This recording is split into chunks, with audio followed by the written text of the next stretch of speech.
দর্শক আসসালামু আলাইকুম। আজকে সকাল সকাল চলে আসলাম নদীতে, আপনাদেরকে তেঁতুলিয়া নদীর ইলিশ মাছ ধরার ভিডিও দিব। তো আল্লাহ রাসূলের নাম দিয়ে জাল টানান ধরছি, দেখি আল্লাহর রিজিকে কি লাগছে। সাথেই থাকেন।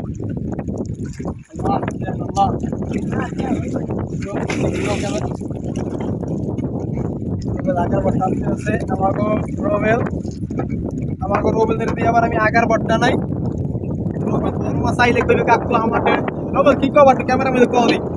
তোমরা একটু বড় মাছ আছে, একটু বড় মাছ উঠো, ক্যামেরাম্যান করে দেখাও।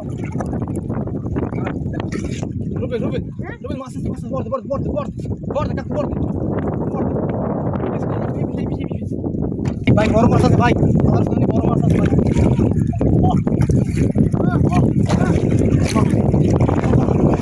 আল্লাহ মাশাআল্লাহ মাশাআল্লাহ আল্লাহ দিছে ভাই, আল্লাহ দিছে। ওই থেকে কই মাইলিশ পেয়ে গেছে যে ভাই একটু আমার নাম দিও আপনাকে তো ভাই ভাই বড় মাছ আছে জেতা ইলিশ মাছ অনেক কোন ভাই আমরা কোন না ভাই যে মোরা ইলিশ মাছ দাও অনেকে ভাই পাগল ছাগল কোন আমারে ভাই ইলিশ মাছের ভিডিও করে দেখকে ভাই অনেকে পাগল ছাগল কোন আমার কাকুরে যায় পাগল ছাগল বান না। এই যে তেঁতুলিয়া নদী যেটা ইলিশ মাছ দেখছেন, এই যে